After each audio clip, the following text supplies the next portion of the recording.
Ladies and gentlemen, welcome back to the Fashion Your Passion podcast. I am super excited for this week's episode.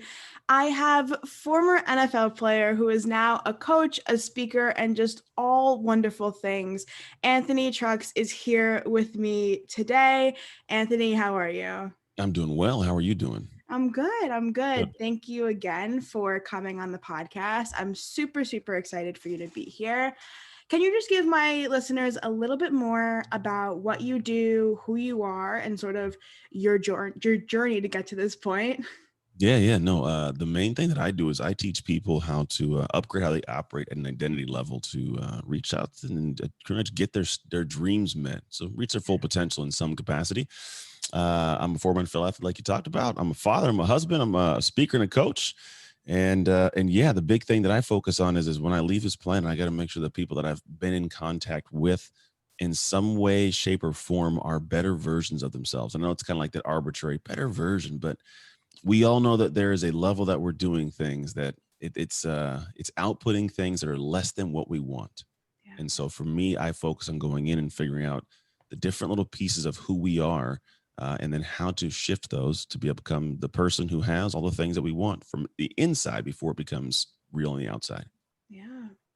Yeah, for sure. And so was what is sort of I want to like just backtrack a little to sort of when you were, an NFL player and like then you become like this, this big transformation coach. So sort of how did that come about? And how did that, because I'm assuming that sort of some mindset was, sort of created in you when you, played for the NFL and stuff like that. But what Yeah. was like what was the shift where you were like, okay, like I want to be a coach and teach others sort of how to, create a mindset just like the one I created, but also Yeah. to, sort of up level different aspects of their life. Yeah. Well, I mean, the big thing is a mindset for the most part, and me has always been there. But I think there's a missing perspective of most people assume that the mindset's all we need. Yeah. And there's a time when I was out of the NFL, like NFL was done. I had an interesting upbringing as a child, but a lot of craziness that turned into me beating a lot of odds to get to that level. And I got to that level, came out of it, had a massive identity crisis. Family fell apart. Businesses that I started were going, bad. Nothing was really good. And I had a moment where I honestly didn't want to be here. I was like, if this is life after football, I don't feel like being here because this isn't cool. And Yeah. thankfully, I snapped out of it and kind of woke up, we'll call it, and progressed on. And there was a moment when my mom passed away. My adoptive mom, I was adopted. I was put in foster care at 3. So my adoptive mom passed away from multiple sclerosis after a 17-year battle. It was this thought of like, man, I beat the statistics of a foster kid. I didn't become one of the 30 something percent that end up in prison, and the 3 out of 4 that are in prison. I Yeah. didn't become one of the 50% that are homeless. I beat the 99%, became the 1% that graduated from college, and it was because of this woman, and she unconditionally loved me past the levels of conscious like logic, we'll call it, to be able to man make me realize there's more inside of me. And so I realized, like, if I can do something great for her life and mine, it's be to carry her message on and her memory on by doing something great for the world. Now at the time I didn't really know what I was doing, and I just kind of happened across this world of personal development. I was a former NFL athlete. That's not kind of what we're taught. We're not taught like how to meditate and be spiritual and be good about, you're just taught to tackle people all day long. And it's just a very rigorous, hard sport. Yeah. And so what ends up happening I get to the point of breaking my life, essentially. Like, I'm a bad dad, business falling apart, my marriage falls apart, everything falls apart. I had got to that moment where I'm like, I got to find a way out of this. And so the moment that women that really shifted it, to be totally honest, when I woke up was January 2016, like January 1st, New Year's Mm. Day. And I was laying next to this strange woman who'd flown out from Russia, didn't speak English. A very interesting moment, because like when I was single, like it was a part of the farthest I had gone from my faith. I had, I didn't like the guy I was. I would be ashamed if my daughter had seen me. I have 3 kids, and I was like, man, this is not how I want my boys to operate.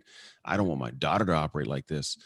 And man, like my mom would be just livid, and my God wouldn't let me into heaven. And so it made me start to do the internal work to figure out what's got to be done to get back to that place where life is better. And that was the journey for me. I figured that out. I don't know. There's a lot more depth to it. The simplest way to say, I crossed that finish line. Yeah. My family's back, happy and healthy. My businesses run smooth. I'm healthy. Like, life is good. And I realized, man, this is something that I can actually give to other people if I understand how it took place.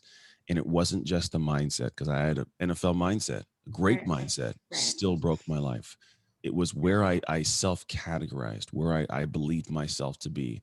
And a lot of people have issues in life where they maybe had some success, but they still question if they're supposed to have had it.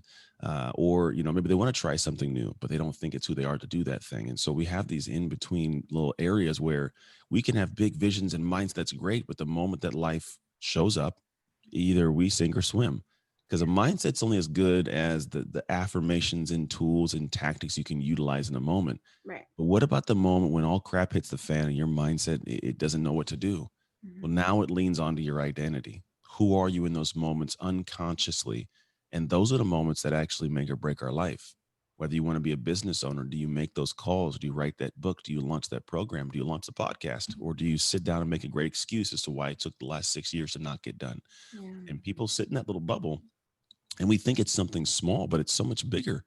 And so for me, like when I get into this world and got into this world, I went back and realized there's a lot of things that I unfortunately went the long way around to figure out. Like that's the best way to explain it. I went the long way around to Yeah. figure out like what in the hell is going on in this thing of life we're all living. And I realized kind of where my strength was, which was this connection to identity. I grew up in an all white family, Mhm. poor, a lot of weird things growing up, and I never quite knew who I was. So I've always had this interesting relationship with identity. And then it comes to be this thing where as I kind of get into the work I do, I realize that's the one thing a lot of people are struggling with. And it's actually a separator between success in all aspects. And when you understand how to actually navigate that, how to shift that, man, the world opens up like in a beautiful way. All the things Yeah. that slow you down, they don't slow you down anymore.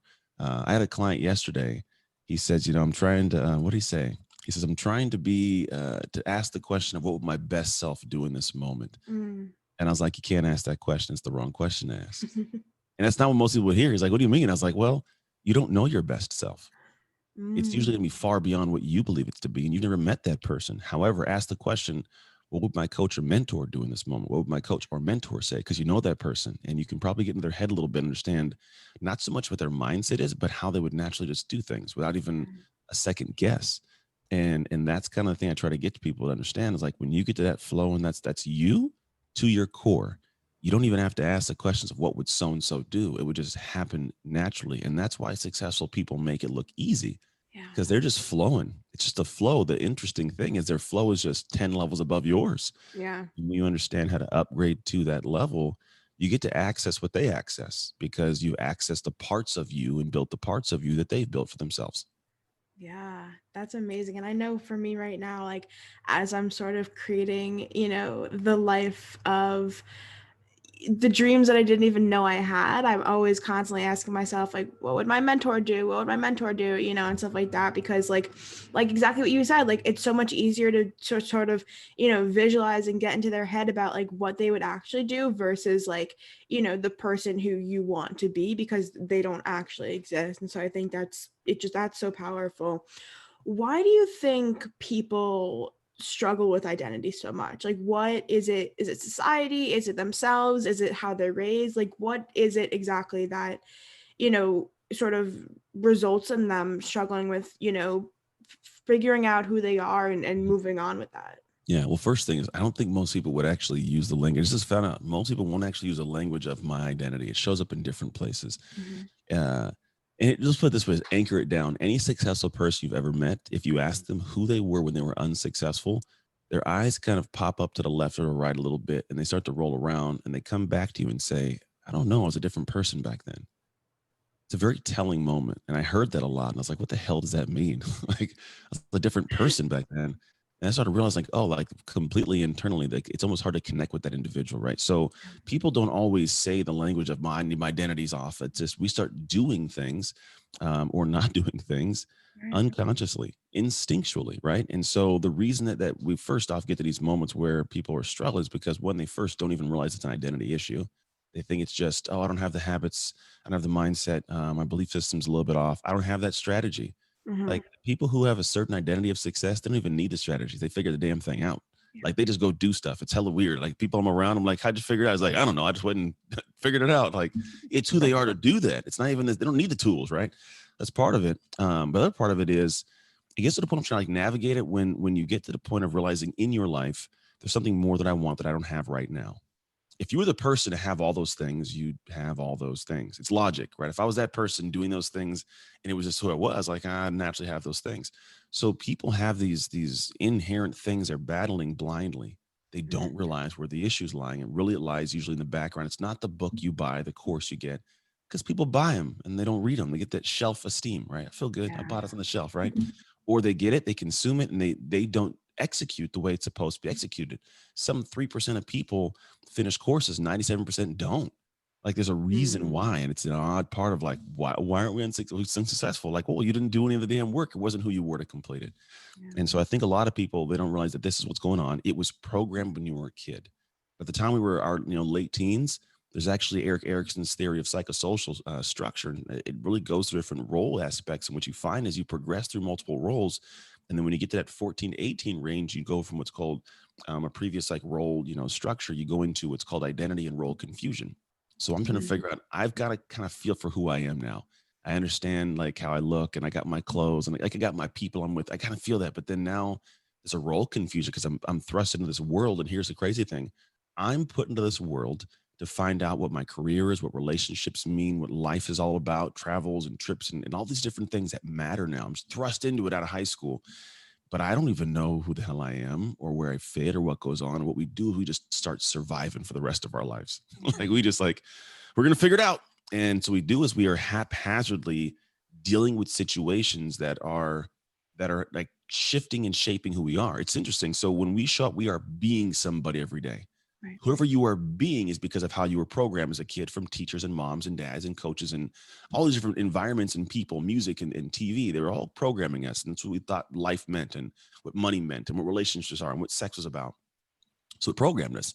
And we're being in that. Now, the funny thing is, as we are being, we are becoming, right? So Mhm. I'm being, I'm taking actions, I'm doing things. I have my actions, my reactions, my habits, all these things going on that shape the world in front of me, the career I get, the raise I get or don't get, how I get in shape or out of shape, relationships, all these things structure and I'm becoming somebody.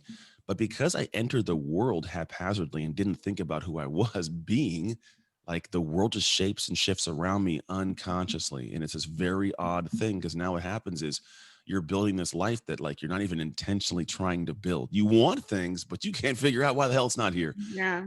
Yeah, because you don't know who you are yet, right? So the idea is what we do is we go back and figure out, all right, based on what was programmed to you, what in the hell are you doing? We see what this stuff is. Mm. And then you take a conscious, most people like that I work with for the first time they're doing it, a conscious approach to who I am being and then who I want to become to have the things. And it sounds philosophical, and but when I look at it, it's like, do you get up in the morning early? Do you eat your food? Do you catch a workout? Do you write those emails? Do you study? Do you pass the test? Do you say hi to people? Do you call people in the first place? Are you an introvert? Are you an extrovert? How do you do things? Like the tactical daily things I do. Habits actually, in fact, build into the person you're becoming. And habits are a huge piece of it. Yeah. People have spent countless hours and so many books have been written on it, which is powerful, and they all reference the aspect of your identity. But the interesting thing is nobody thinks about which habits I'm really choosing and are they going to end up with me being the person I want. We choose habits that the world says are better habits for us and it's going to be healthier for our body. But I mean, you could choose vegan or you could do paleo, you could do these Atkins, you could do all these different things. But like, is it the right diet for us? You could choose a body build, you can choose to go be a runner or a swimmer, but is it a right thing to do for you? And so no one's thinking about it. They're just doing things that are somewhat better than what they have. But then they get to the end of this journey of doing stuff and realize I still feel crappy because I don't have what I thought I wanted. It's because nobody thought about it. And so what we do is we have to go back and really spend some time like architecting your what I call ideal identity. Who in the hell do you want to be that has the things you want to have? And then go back and now say, okay, great. I see what habits I got to work on, that I got to do, that are specific to me and nobody else. And you start seeing how life starts shifting because you do start adapting and ingraining new habits. So you do start having better achievements, and the achievements lead to this thing where I'm being and then I'm becoming this person who ends up having more success, feeling more like a success, less Mhm. of the imposter syndrome, and you just have a bunch more joy because of what you created in line with who you wanted to create. Yeah. Yeah, that's so amazing. And I think a lot of the time people just look at influencers and celebrities and all those people like that and just say, okay, because they did it or because they had success from it, I should be able to be successful from doing, whatever it is, X, Y, and Z.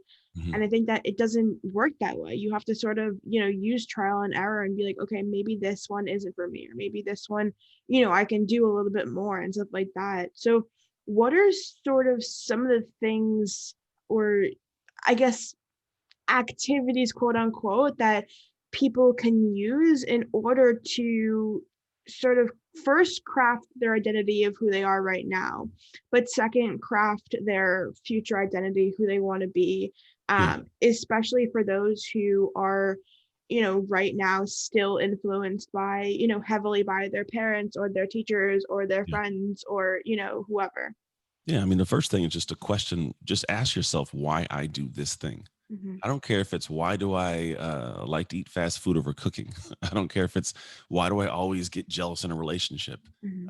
Why do I not ask more questions of my teacher when they tell me things? Why do I accept everything at face value and accept it as truth and find out later it's not? Just it's interesting because when you do something, you're not thinking about yourself doing it. In fact, your identity is who you are when you're not thinking about who you are. Just doing my thing. Yeah. So first thing is to ask questions. I mean, there's a lot more depth. I have a whole like programs I run people through for months on this stuff. But Yeah. the simplest thing is like start questioning like your belief system, start questioning your thoughts, start questioning the habits you have. Just start questioning it. Why? Why do I do this? And then just sit there with it. Like seriously, sit there with it, internal in your head. And you may not like that person. Just so you know, you may not like who you are sometimes in the beginning because you start realizing that you suck and you're like, I don't want to be with this person. So you may drink it away or smoke it away or hang out and watch movies and distract yourself. Don't. Spend some time asking the questions and getting real answers. And then what happens once you get a feel for who you are, you start understanding like the little holes. Get some self-awareness. Start figuring out, okay, this is it's not so much what do I need to do, but again, who should I become? So if Right. you want to be the kind of person that doesn't get angry fast, like, okay, I want to be the kind of person that doesn't get angry fast. So how do I handle things? That person needs to be smart about the reactions that they take. Mm. Plan out what your reactions are.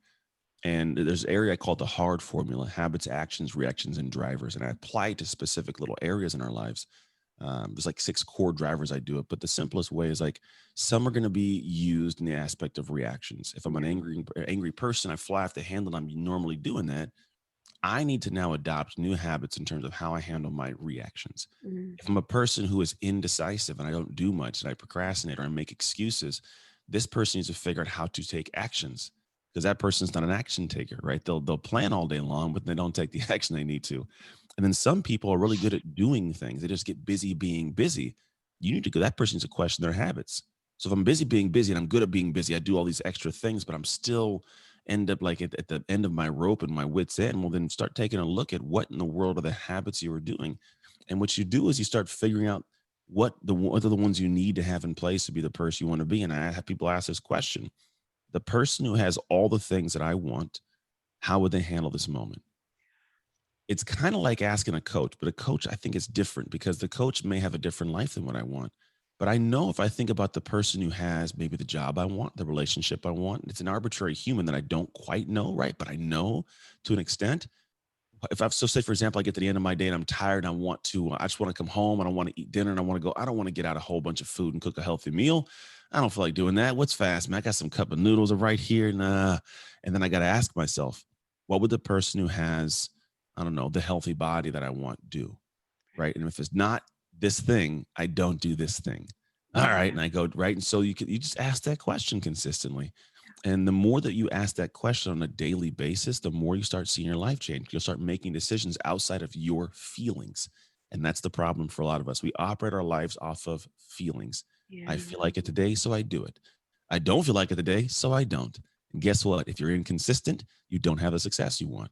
So stop operating off of feelings and start operating off of the mind of who this person would be that has the things that I most want. Yeah, that is so powerful. Wow. Okay. I want to roll into the final question of this podcast. Yeah. This is the question that I ask every single guest who has ever been on. So, based off of the title of the podcast, which is Fashion Your Passion, Mhm. what is one tip that you would give dreamers based on how you have fashioned your passion? Um, Man, I would say chase the passions that don't make sense, but they make you come alive. So some things don't actually logically make sense to want to do it. I bought at one point a $1,500 hand pan. It's like this. It's an instrument, and I have no idea how to play instruments at all Mhm. whatsoever. But I was like, I'm gonna figure this thing out, and so I bought it. It was a passion of mine. I grabbed it, and I felt Mhm. cool playing with it and doing everything, and it was just like at the moment, it was my passion. It was a Right. dumb purchase, but I got to figure out like some nuances. I got to sit and practice with it. It sounded cool. And what's interesting is now my pastor's wife, like she's a musician. She teaches Mhm. people, music. And so she's using it and playing with it. I'm like, man, it's cool that I was able to do that years ago, have some random passion that brought me closer to something, but it's also bringing her closer to something, right? So Yeah. years later, it turned into something. I say that to say it in this aspect. This can be a passion that doesn't make sense to your logical brain, but for some reason your heart's attached to it. Mhm. Try it, Yeah, chase it. Just sample it, like see what happens. You find something new, create something new. Like at the end of the day, that's what you're trying to do is find some unique nuance to life that makes you come alive. And then what happens is it introduces you to new passions and different forks in the road and different choices you never knew you had that you couldn't have had until you started going down that path. And so for me, it's chase the thing that doesn't make sense, but it feels right. yeah, I love that so much. Where can people find you on social, on podcast, all that fun stuff? Yeah. You can find me on Instagram at Anthony Trucks. You can go to anthonytrucks.com. I have a podcast called the Shift Podcast, starting one called the Shift Starter Daily, which is a daily podcast. But yeah, that's where you can find me. Perfect. For those of you listening, thank you guys so much for tuning in. If you like this episode, be sure to subscribe, rate, and review. And also share on your Instagram story you listening to this episode and tag both me at Fashion Your Passion Podcast and Anthony at Anthony Trucks for us to see what you learned from the episode. Anthony, again, thank you so much for coming on. I appreciate it. Very welcome.